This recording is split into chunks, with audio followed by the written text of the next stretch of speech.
전 세계 메모리 반도체 시장을 이끌며 D램 신화를 써온 대한민국. 하지만 대한민국 수출의 20%를 차지하는 반도체 산업에 위기감이 감돌고 있습니다.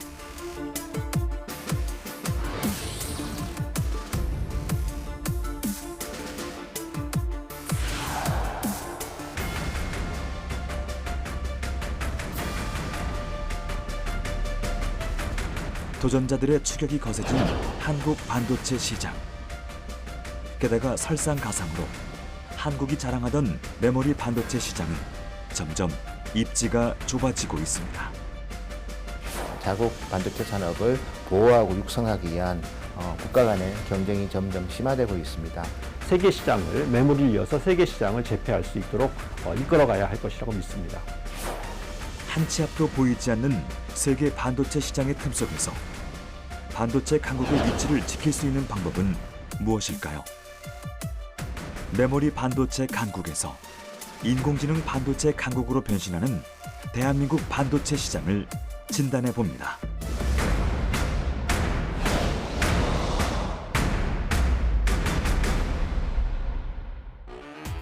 여보, 글리스도 하고 왔지. 아니 음수는 네가 좀 버려라. 음수. 안녕하세요, 김주호입니다.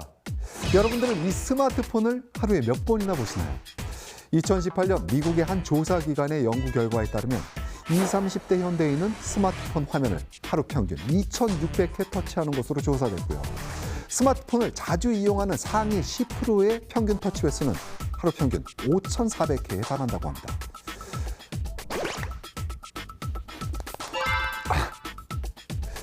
이 스마트폰에는 이렇게 터치 스크린 방식의 화면이 있고 압력에 의해서 내가 원하는 대로 선택할 수 있습니다. 그리고 그 안쪽에는 OLED라는 디스플레이가 있는데요. 그렇다면 그 안쪽에는 또 무엇이 있을까요? 바로 반도체가 있습니다. 여러분, 이 조그만 스마트폰 안에 반도체가 무려 100개 이상이 들어있다는 게 믿어지시나요? 어쩌면 우리의 일상은 반도체로 시작해서 반도체로 끝난다고 해도 과언이 아닌데요. 지금부터 산업의 쌀이라 불리우는 반도체에 대해서 알아보도록 하죠. 2020년 한국 3대 수출 상품 수출 비중 1위를 차지한 제품이자 우리나라 시총 1, 2위를 다투는 삼성전자와 SK하이닉스가 반도체 기업인 것만 봐도 대한민국에서 반도체가 차지하는 비중이 얼마나 중요한지 알 수 있습니다. 결국 반도체는 생각을 구현하는 도구입니다. 그리고 진흥화를 가능케 하는 도구고, 우리가 데이터 사회가 올 것이라고 하는 것은 누구나 다 예측을 했습니다. 그리고 앞으로 센서 사회가 될 것이라는 것도 누구나 다 예측을 하고 있습니다. 그 두 가지 거에 가운데 있는 교차점이 데이터고, 그 데이터를 산업화할 수 있거나 데이터를 현실화할 수 있는 어떤 물리적 기구가 반도체이기 때문에 중요하다고밖에 볼 수가 없는 것이죠. 이처럼 손톱보다도 작고 종이보다도 얇은 작은 칩 안에 인류의 모든 지식을 담을 수 있는 반도체. 반도체 소자는 이제 나노 단위까지 나뉘며 더 작게 그리고 더 빠르게 만드는 경쟁 시대에 돌입했는데요. 그렇다면 이 작은 반도체 칩은 어떤 과정을 통해 만들어질까요? 반도체를 만드는 첫 번째 공정은 둥근 웨이퍼 제조입니다. 웨이퍼는 반도체 직접 회로를 만드는 가장 중요한 재료 중 하나로 둥근 기둥인 규소봉을 제작한 뒤 두께를 균일하게 절단해서 표면을 평평하게 만드는 과정을 거칩니다. 두 번째는 산화 공정인데요. 웨이퍼 표면에 산소나 수증기를 뿌려 균일한 실리콘 산화막을 만들어주는 모든 공정의 기초 단계입니다. 세 번째 공정은 포토 공정입니다. 웨이퍼에 감광액을 발라 인화지로 만들어내고 회로 패턴이 담긴 마스크에 빛을 통과해 웨이퍼에 회로를 그려넣습니다. 네 번째는 식각 공정입니다. 웨이퍼에 포토 공정을 이용해 부식 방지막이 형성됐다면 이 부식의 역할을 하는 에천트로 불필요한 회로를 벗겨내는 과정을 식각 과정이라고 합니다. 다섯 번째 공정은 방막 및 증착 공정인데요. 반도체는 회로를 여러 개 겹으로 쌓아 올린 구조가 되어야 하는데 회로와 회로를 구분하고 보호하는 역할을 하는 매우 얇은 막이 필요합니다. 이것을 방막이라고 합니다. 이렇게 방막이 된 웨이퍼 위에 분자, 원자 단위의 물질을 입혀 전기적 특성을 갖게 하는 공정을 증착 공정이라고 합니다. 여섯 번째 공정은 금속 배선 공정입니다. 이 공정은 전기가 잘 통하는 금속의 성질을 이용해 반도체의 회로 패턴을 따라 전기길, 즉 금속선을 이어주는 과정을 뜻합니다. 일곱 번째 공정은 전기적 테스트 공정입니다. 이 단계는 각각의 칩들의 전기적 동작 여부 검사로 양품과 불량품의 품질을 검사하는 단계입니다. 반도체 8대 공정의 마지막 단계는 패키징 공정입니다.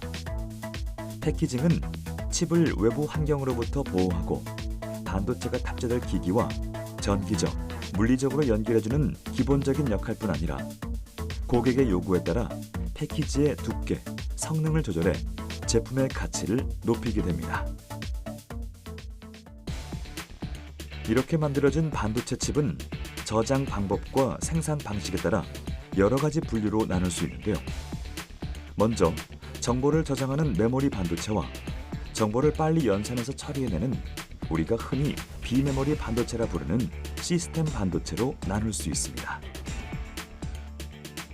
그리고 제조 공정에 따라 크게 세 가지로 나눌 수 있는데요.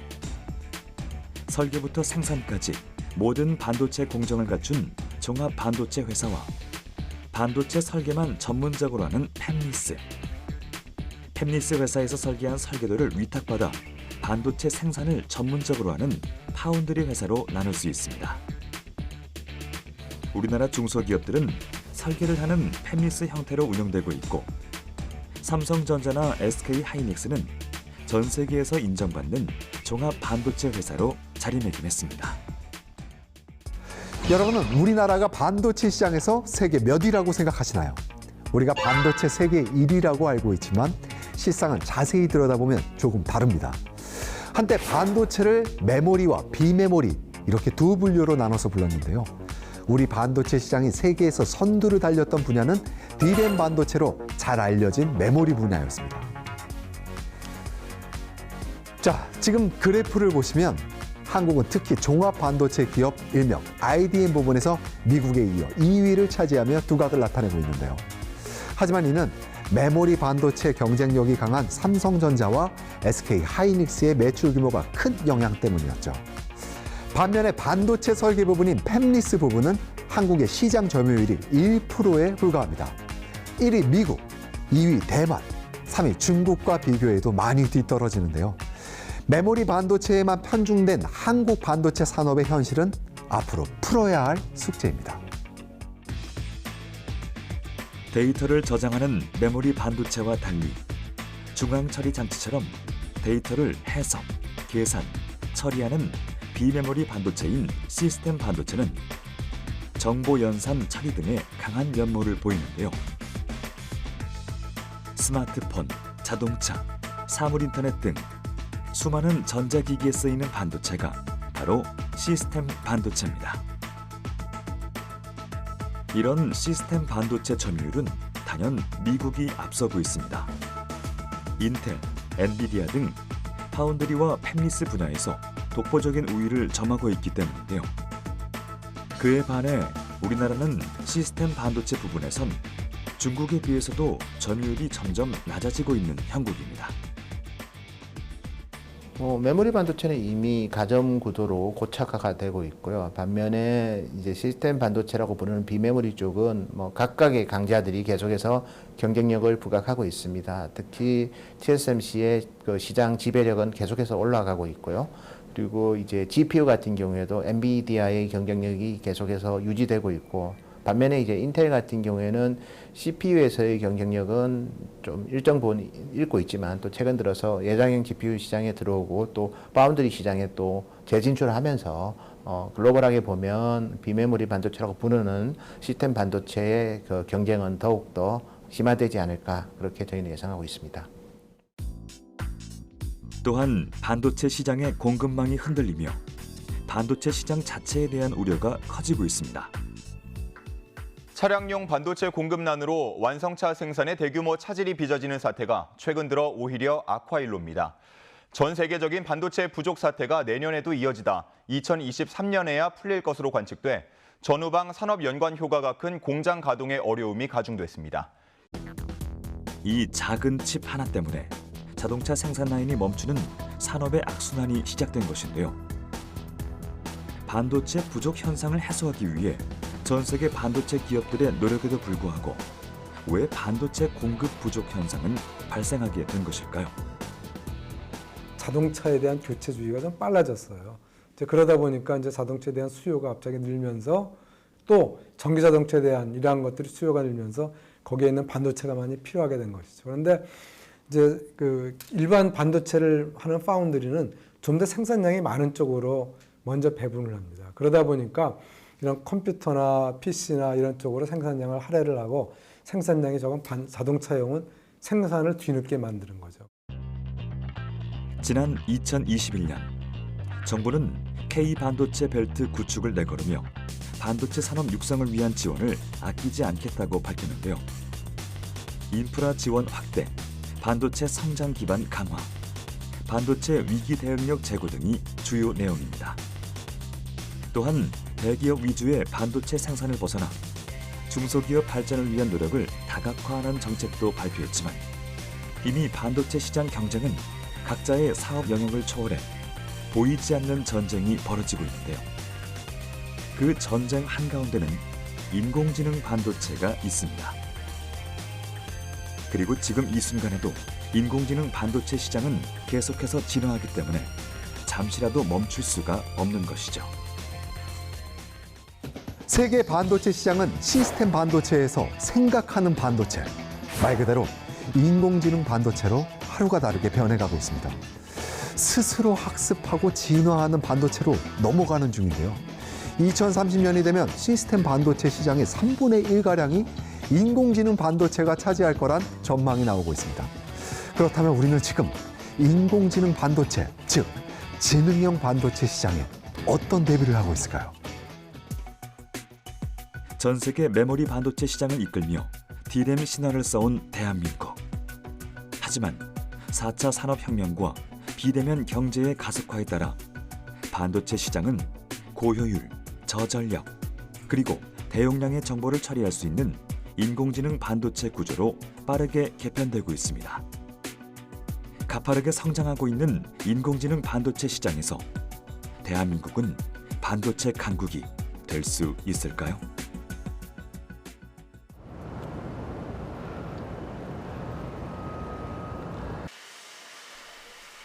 대전의 한 대학교. 학생들의 연구가 한창인데요. 학생들은 자신이 직접 연구하고 개발한 프로그램을 시연해보고 그 결과를 테스트해보느라 분주합니다. 자신이 원하는 헤어스타일을 터치펜으로 그리면 1초 안에 원하는 헤어스타일을 보여주는데요. 겐이라는 네트워크를 통해 제가 원하는 그림을 그리면 그에 맞는 이미지를 새롭게 출력해주는 데모 시스템을 구성한 것을 보여드렸습니다. 이제 겐 인공지능을 이제 학습하기 위해서는 굉장히 큰 PC와 같은 하드웨어 자원이 필요했는데 저희 연구실의 겐피유를 통해 핸드폰과 그리고 태블릿 PC와 같이 모바일 기기에서도 빠르게 학습할 수 있는 칩을 개발하였습니다. 학생들이 연구하고 있는 것은 이미지를 학습하고 재생성하는 인공지능 반도체 칩인데요. 영상 합성뿐 아니라 이미지 복원 등 다양한 곳에 응용도 가능합니다. 이처럼 자체 연구로 만든 인공지능 반도체 칩으로 더 많은 데모 프로그램을 시연하고 있는 학생들. 입력한 평면 사진을 3D 물체 사진으로 변환시켜주고 입체적으로 변환된 물체에 박스라인을 그려주어 3D 물체를 인식하게 해주는 기술도 연구 중인데요.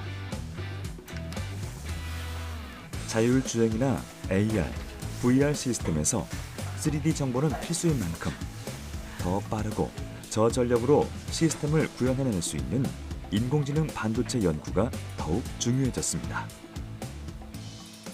그 인공지능이 이제 제가 이제 추출하고자 하는 3D 정보는 2D 사진으로부터 3D 정보를 추출하는 시스템인데 이러한 거는 이제 3D 데이터들을 사용하는 모든 AI 시스템에서 많이 사용될 수 있을 것 같은데요. 이제 대표적인 게 이제 자율주행이나 AR, VR 시스템 혹은 요즘 많이 사용하는 뭐 메타버스 시스템에서도 이제 이러한 3D 정보를 요하기 때문에 이러한 어플리케이션들에서 이제 많이 사용할 수 있습니다.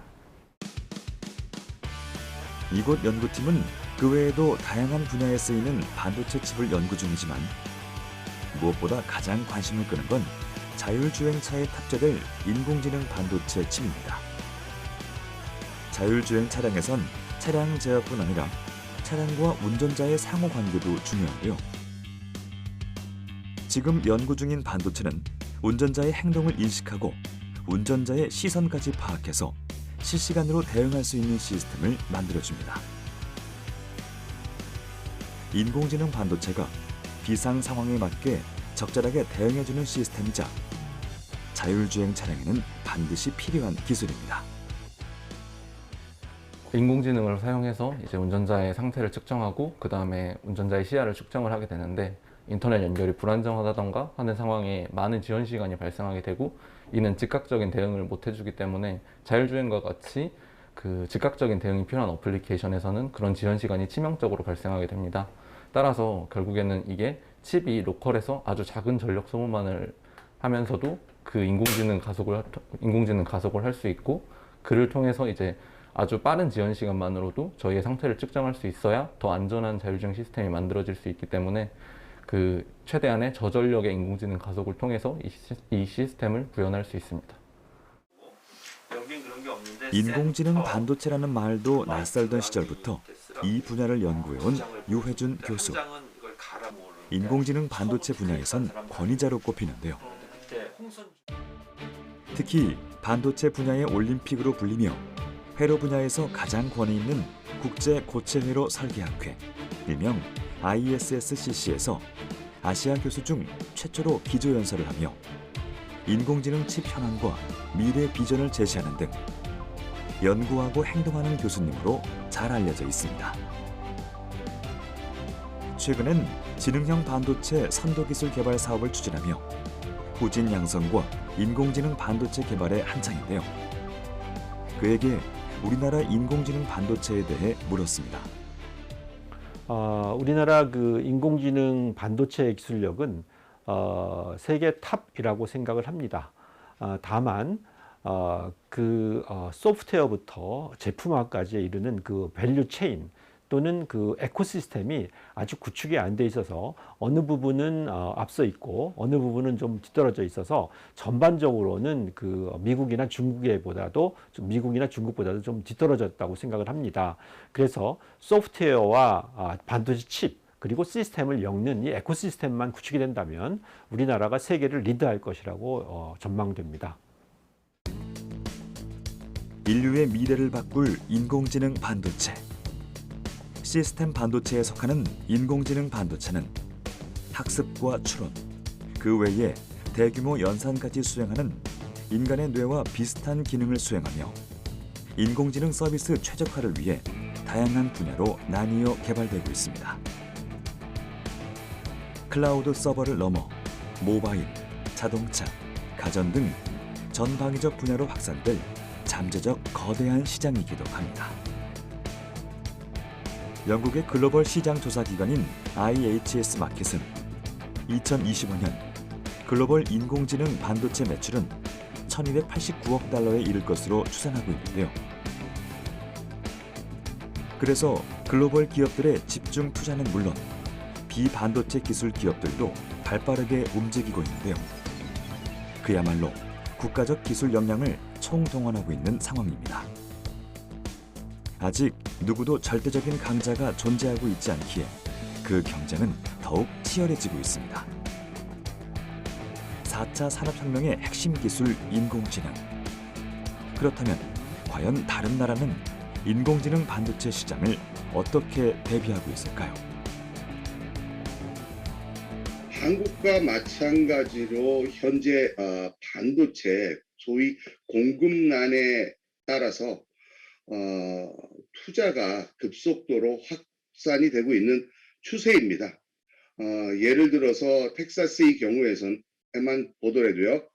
일단 삼성이 투자하고 있는 약 20조 원의 투자 비용 말고도 텍사스 소재하고 있는 텍사스 인스트루먼트라고 하는 회사가 조만간 40조, 현재도 20조에 달하는 돈을 이용을 해가지고 3개의 공장을 짓고 있는 중이거든요. 그래서 그런 반도체 수급에 대한 그런 여건이 많아가지고 그에 대한 이 투자가 활발하게 진행되고 있고요.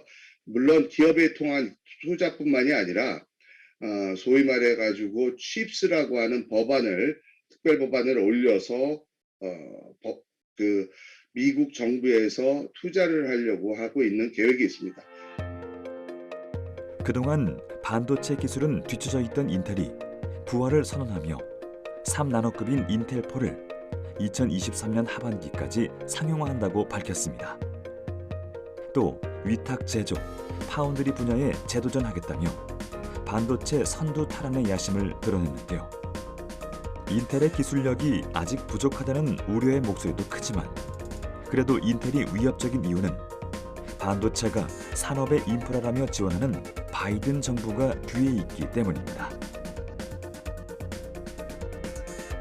미국 반도체 지원법을 보면 미국의 공장만 지으면 미국 기업이든 해외 기업이든 관계없이 보조금을 주고 세금도 깎아주게 돼 있습니다. 그런데 인텔은 추가 보조금을 더 달라, 미국 기업인 우리만 달라며 미국 정부를 압박하고 있습니다. 미국은 아시겠지만 일반 산업체, 회사와 상관 있는 데에다가는 돈을 투자를 하지 않습니다. 근데 이 경우에는 반도체 공급이 결국은 필수 산업체 그리고 등의 생산에 큰 차질을 가지고 온다라고 생각을 해가지고 이거를 산업 부양이라고 보지 않고 국가 안보라고 하는 그런 데에서 시각에서 접근을 하는 겁니다. 마치 식량난을 걱정하면서 식량 전쟁이 있는 것처럼 이렇게 반도체가 한국, 중국 이와 같은 외국뿐만 아니라서 생산을 하고 제작이 되는 거에 대한 그런 걱정을 해가지고 국내 생산량을 확보하려고 하고 있습니다. 이제는 청성 없는 전쟁터가 되어버린 인공지능 반도체 시장. 그리고 전 세계가 부러워하는 세계 최고의 반도체 기술력을 가진 대한민국. 인공지능 반도체 시장의 도래는 어쩌면 우리에게 찾아온 또 한 번의 기회인지도 모릅니다.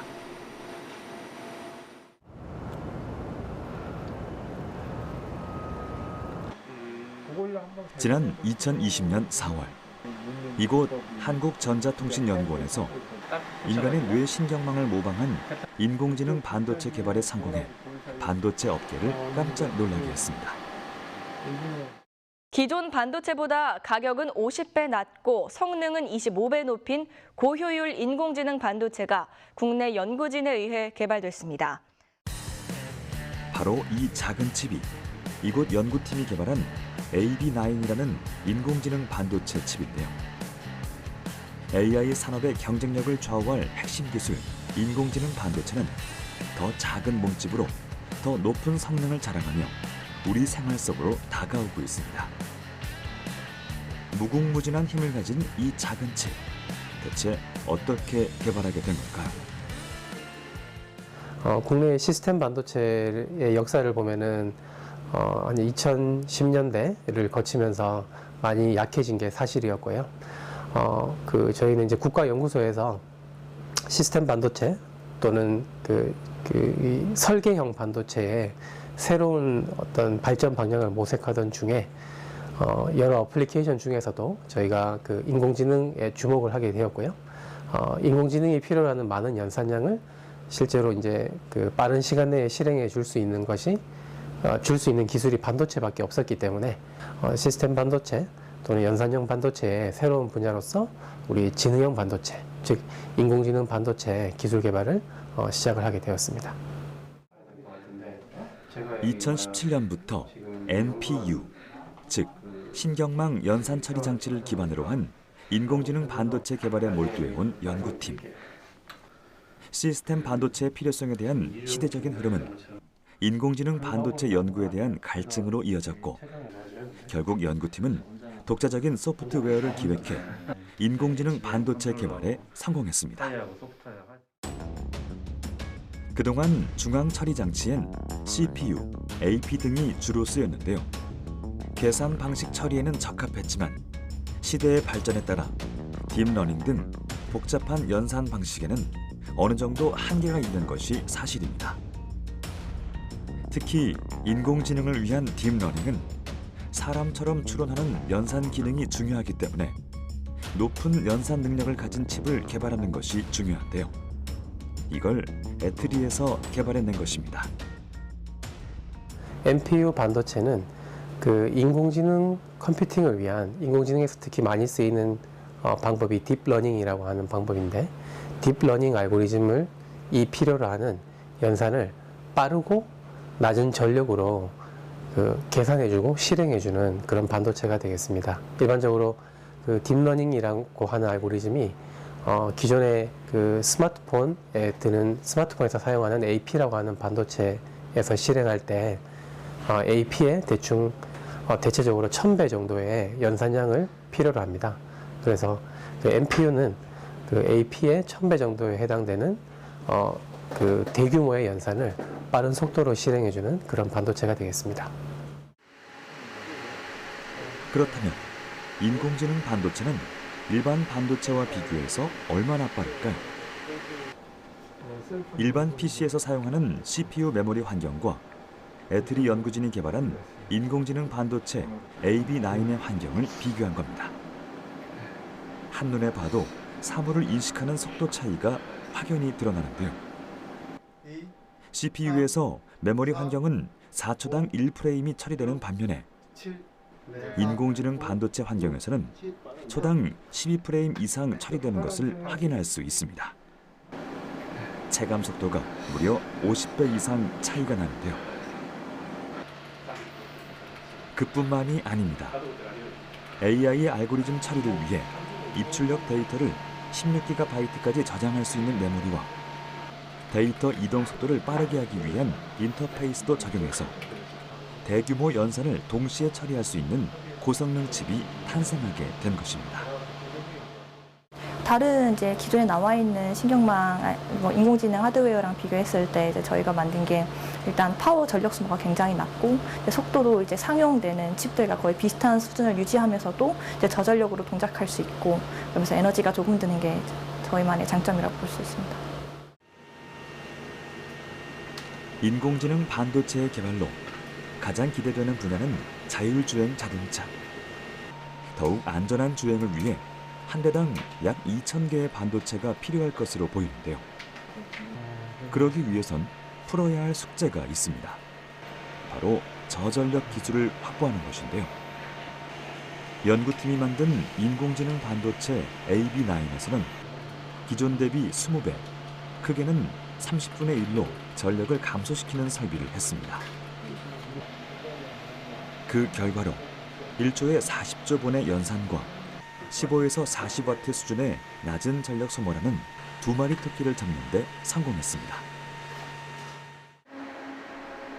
애트리에서 만들어진 인공지능 반도체가 대형 서버에서 잘 작동하는지 마지막 테스트를 앞두고 있는데요. 자율주행차, 클라우드, 데이터 센터 등 AI 응용 서비스를 제공하는 고성능 서버입니다. 바로 이 서버에 수백 개의 카드를 장착했는데 충돌과 발열 없이 동시에 잘 동작하고 있는지를 실험하고 있습니다. 여기에서는 렉 타입의 서버를 구축해서 저희가 개발한 NPU 칩을 최종 테스트하고 있는 단계라고 보시면 됩니다. 실제적으로 8개의 미니 서버들로 구성되어 있고요. 그게 한 렉을 구성하고 있고 한 미니 서버에는 20개의 NPU 카드가 꽂혀져 있습니다. 그 NPU 카드에는 각각 저희가 개발한 NPU 칩이 한 개씩 꽂혀져 있습니다. 결론적으로 말씀드리면은 160개의 NPU 칩이 꽂혀져 있는 렉 타입의 서버에서 유저들한테 서비스할 수 있는 AI의 마지막 어플리케이션을 최종 점검하고 시험하고 있다고 보시면 되겠습니다.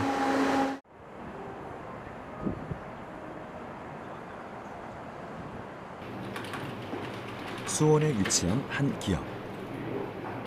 애트리로부터 기술 이전을 통해 인공지능 프로세서 관련 기술 및 실시권을 얻은 회사인데요. 애트리의 인공지능 반도체는 단순히 연구 개발품으로 멈추는 게 아닌 이제 현실화되어 실생활에도 적용을 앞두고 있습니다. 보시는 것 같이 여기 PCI 인터페이스가 나와 있어서 저희 서버와 통신을 하게 됩니다. 지금 보시면 여기 서버에서 5개의 AI 반도체 보드가 운용되고 있는데요. 이 반도체 보드들이 홈 오피스나 여러 가지의 AI 서비스들을 지원하게 됩니다. 즉 방대한 양의 데이터를 처리해서 빠르게 응답할 수 있는 그런 시스템이라고 보시면 되겠습니다.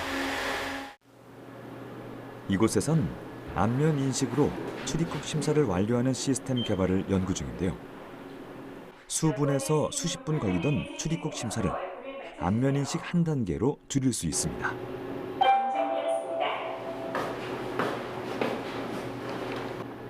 그렇다면 얼굴이 다를 경우 어떻게 인식을 할까요?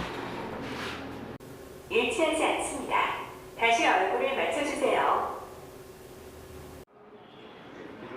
안면 인식을 통해 빠른 출입국 심사뿐만 아니라 기술이 더욱 발전하면 심사대 앞을 지나가는 수많은 사람들의 얼굴을 빠르게 인식해 출입국 보안도 가능해집니다. 현재 AI 반도체 기술 자체가 태동기에 있다고 저희가 생각을 하고 있습니다. 그러다 보니까 다양한 어플리케이션에 다양한 용도로서 지금 시도가 되고 있고요. 그래서 그러니까 우리나라 같은 경우도 그러한 다양한 분야에 다양한 곳에서 좀 많은 반도체들이 만들어졌으면 좋겠다는 생각을 하고 있습니다. 특히 이 회사는 인공지능 반도체를 구현하는 것뿐 아니라 반도체를 디자인하는 역할도 수행하고 있는데요. 팹리스 회사에서 설계한 반도체를 파운드리 회사에서 정확히 제조할 수 있도록 설계를 최적화하는 일을 하는 회사. 이런 기업을 바로 디자인 하우스 회사라고 합니다.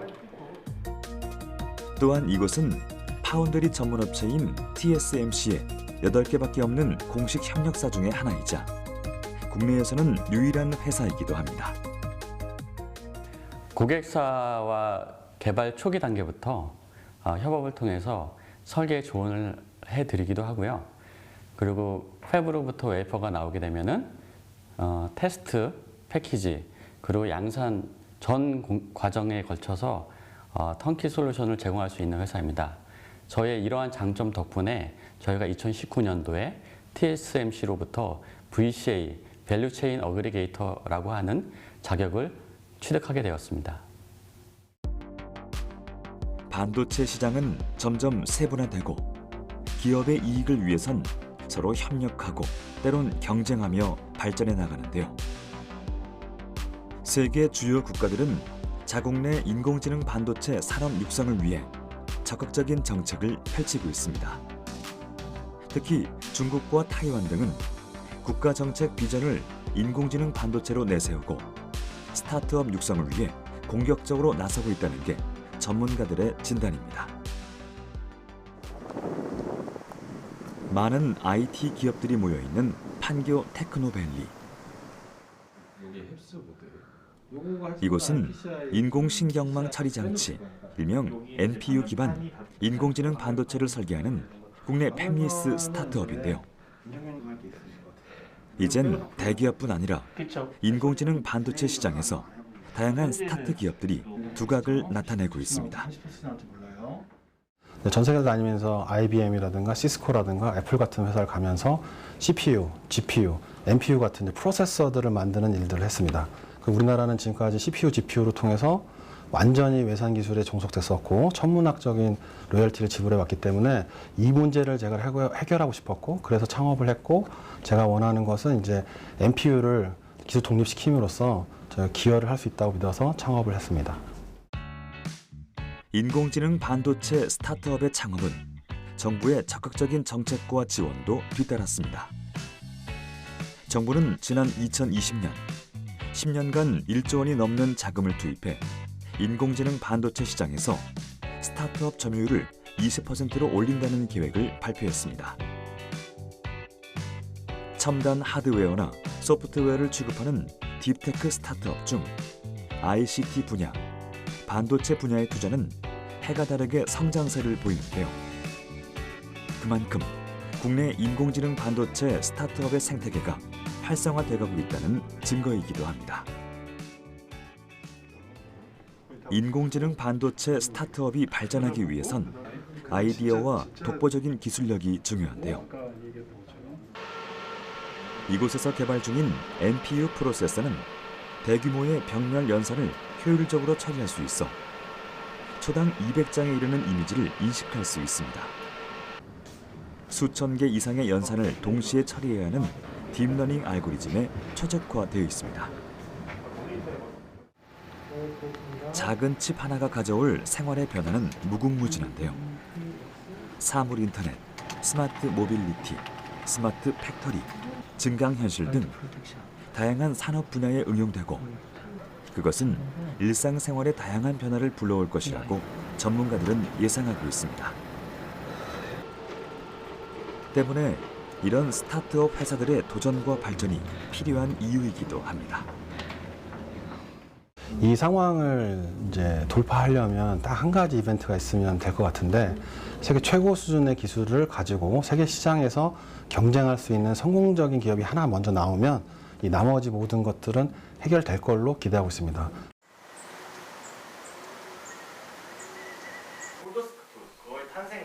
성공적인 기업을 만들기 위해선 유능한 인재가 필요합니다. 정부는 향후 성장성이 높은 미래차, 시스템 반도체, 바이오, 인공지능 산업 등을 국가 핵심 전략으로 꼽고 지원을 강화하기로 했지만 그걸 뒷받침해줄 전문가가 부족한 현실입니다. 업계는 2025년까지 이 분야에 15만 명이 필요하다며 전문 인력 양성의 중요성을 호소하고 있는데요. 그래서 부족한 전문 인력을 육성하기 위해 신설된 곳이 바로 지능형 반도체 공학과입니다. 특히 우리나라는 메모리 중심이었는데 앞으로 인공지능 반도체, 즉 지능형 서비스를 구현하는 이 지능형 분야에서는 시스템 반도체가 굉장히 중요합니다. 그런 분야에 대해서 우리나라는 아직은 좀 취약한 부분이 많이 있어서 그 분야의 전문 인력 양성이 굉장히 필요한 시점입니다. 그래서 아마도 우리나라가 지금 반도체 공학과가 많이 신설이 되어 있는데 그 기존의 반도체 공학과가 설계 중심이라면 서울과기대 지능형 반도체 공학과는 소자와 시스템 인테그레이션 중심으로 교육이 될 예정입니다.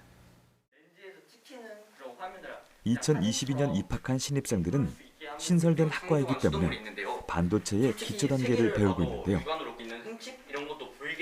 배운 것을 서로 발표하고 때론 지적하고 독려하며 지능형 반도체에 대한 기초 지식을 다지고 있습니다.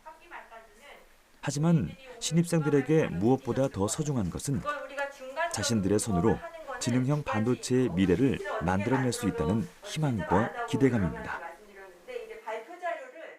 지금 뭐 모스펫이나 뭐 이런 여러 종류의 트랜지스터나 이런 것도 있는데 거기서 이제 요즘에 점점 작게 만드는 추세가 있는데 거기서 이제 한계점을 발견됐기 때문에 또 다른 소자 개발이 필요하다고 생각했고 여기서 소자 개발을 많이 배울 수 있다고 생각해서 여기를 지원하게 된 것 같습니다. 이 학과에서는 시스템 인 패키징 기술이라 해서 칩에만 집중하는 것이 아닌 이제 그런 칩들을 모아서 패키징하는 기술에서 여러 기술들을 접목시키는 것을 배울 수 있다고 해서 이 학과에 지원하게 되었습니다.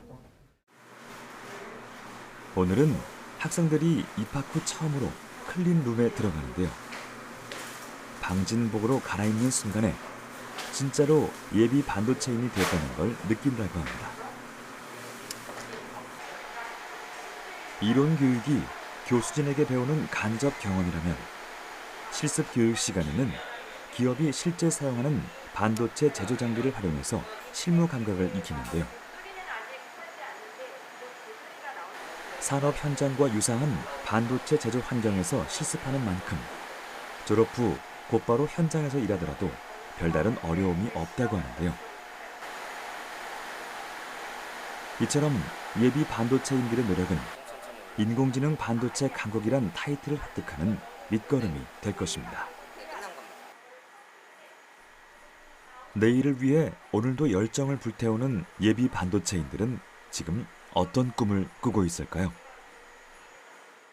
계획이 있다고 하면 현재 저희 나라가 메모리 반도체 기술은 세계에서 좀 약간 강국에 속하는 편인데 시스템 반도체 같은 경우는 아직 그렇게 약간 미국이나 이런 일본 같은 나라에 좀 밀리는 편이라고 생각해서 그쪽 관련해서 약간 개발을 계속 해나가고 싶습니다. 이제 다양한 반도체 산업의 인프라와 현재의 기술이 어떤 식으로 발전되고 있는지에 대한 경향성을 파악하고 싶고 그 이후에는 이제 저만의 독자적인 기술을 통해서 저가 중점적으로 반도체의 저전력화에 대해서 많이 연구를 해보고 싶습니다. 1947년 존 바딘, 윌리엄 셔클리, 윌터 브래튼이 최초의 반도체 트랜지스터를 발명한 이후 반도체는 수십 년 동안 발전을 거듭하며 세계 산업을 이끌어왔습니다. 반도체 시장이 커지고 세월이 흐르는 동안 반도체 1위의 왕좌는 수십 번 변했습니다. 그만큼 반도체 시장은 시시각각 변하고 있는데요. 꾸준한 관심과 투자 그리고 노력만이 대한민국을 세계 반도체 1등 국가, 인공지능 반도체 1등 국가로 자리매김하게 해줄 것입니다. 자, 여러분은 잠시만, 죄송합니다. 여보. 지금 일하는 중이야. 그래, 사랑해. 자기는 인공지능 반도체 같다 어떻게 거짓말. 알았어. 저는 아내를 사랑하는 게 맞습니다. AI 강국으로 도약하기 위한 핵심 기술인 인공지능 반도체. 압도적인 경쟁력을 바탕으로 제2의 반도체 신화를 만들어갈 대한민국의 비상은 이제 시작됐습니다. 자, 이제 반도체 시장은 하루가 다르게 변화하고 있습니다. 또한 세분화되고 더 정밀화되어가는 추세인데요. 단지 투자를 많이 하고 생산량을 늘리는 걸로 반도체 시장에서 선두권을 지킬 수 없게 되었습니다. 반도체 기술 전쟁은 반년의 격차가 승패를 가르는 속도전이어서 총력전의 성공은 실행 속도에 달려있기 때문이죠. 이제는 기존 반도체 시장뿐만 아니라 새로운 인공지능 반도체에 대한 개발과 투자만이 이 변화의 물결 속에서 살아남는 유일한 방법일 것입니다.